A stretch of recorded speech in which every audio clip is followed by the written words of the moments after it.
सालबारिनि गेलेगिरि लीलावती दैमारिया लोमजादों।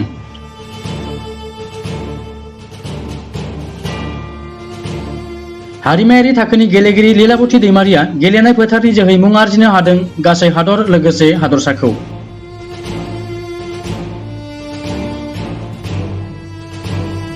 लीलावती दैमारिया जेभलिन थ्र' गेलेनानै मोन 7 हारिमायारि बान्था मोननो हादों। लीलावती दैमारिनो आसाम सोरखारा होदोंमोन गेलेनाय पेन्सन, होदोंमोन गंसे इ-रिक्सा।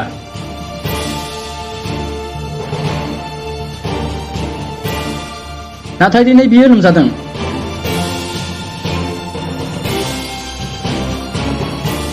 लीलावती दैमारिया दिनै बिसनायाव।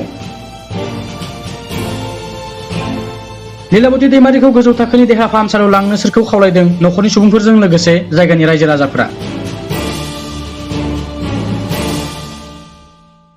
ঠিক তেনেকুৱাকৈ দেখা পোৱা নাই বৰ্তমান। হয়, তেওঁ 2019 চনত ক্ৰীড়া বিভাগৰ পৰা পেঞ্চন পাইছে।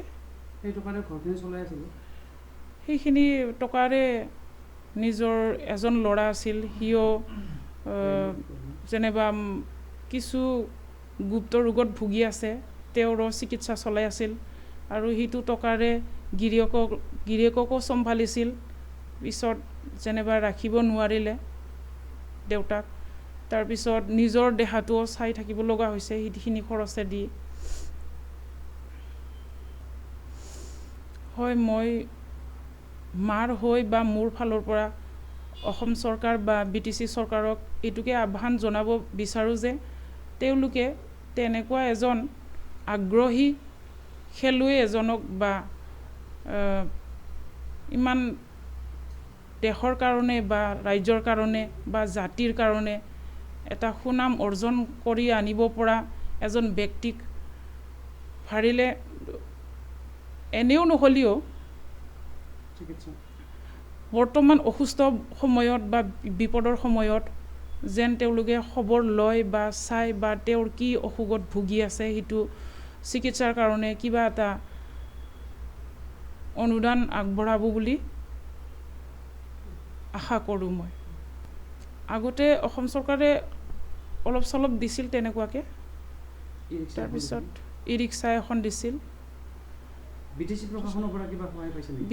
প্ৰশাসনৰ পৰা আগৰ চিবৰ পৰাও একো নাপালে, BTC প্ৰশাসনৰ পৰাও একো নাপালে। বৰ্তমান নতুন BTC প্ৰশাসনৰ পৰাও একো মানে তেনেকুৱা অনুদান পোৱা নাই বা খবৰ এটাও লোৱা পোৱা নাই। হয়, তেওঁ যদি জীয়াই থাকে, তেওঁ যদি ভাল এটা চিকিৎসা পায়, তেতিয়াহ'লে তেওঁ যদি জীয়াই থাকে ভৱিষ্যতৰ কেইদিনমানৰ কাৰণে হ'লেও, তেতিয়াহ'লে অকল নিজৰ পৰিয়ালৰ ল'ৰা ছোৱালীৰ কাৰণে নহয়, অকল জাতিৰ কাৰণে নহয়, অকল মানে ৰাইজৰ কাৰণে নহয়, দেশৰ কাৰণেও তেনেকুৱা ব্যক্তি এজনে যেন জীয়াই আছে কেইদিনমানৰ কাৰণে, যেন কিবা এটা অনুদান দি যাব পাৰে তেওঁ উঠি অহা নৱপ্ৰজন্মবিলাকক। সেইটোৱে এতিয়া তেওঁৰ মাত্ৰ চিকিৎসাৰ প্ৰয়োজন। অসমৰ দ্বিতীয়গৰাকী ব্যক্তি, যিজন ব্যক্তিয়ে নেশ্যনেল লেভেলত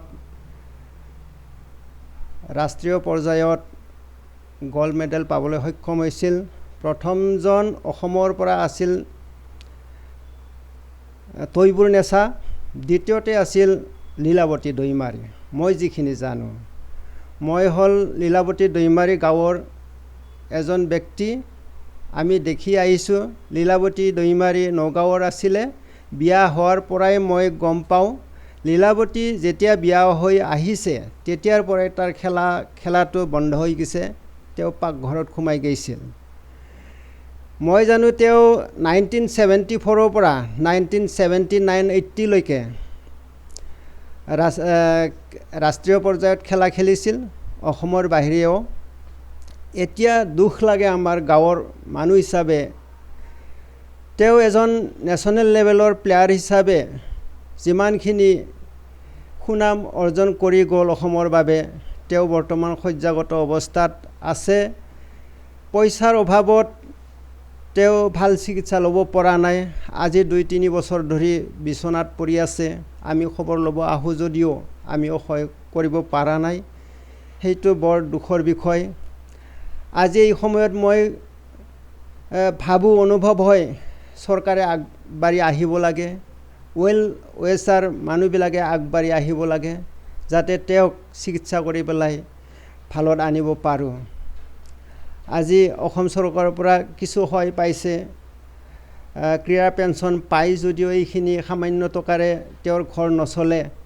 তেওঁৰ ঘৰত তাৰ গিৰিয়েকো অসুস্থ দেহাৰ আছিল।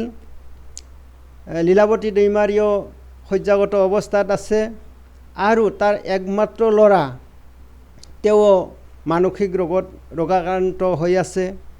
ঘৰত ক'বলৈ হ'লে কোনেও নাই বুলি ক'ব পাৰে। এতিয়া তাৰ বিয়া দিয়া ছোৱালী বা জোৱাইৰ ঘৰত, এই ভাড়া ঘৰত থাকিব লগা হৈছে। সিদিনা গুৱাহাটী GMCত চিকিৎসা কৰিবলৈ নিছিল।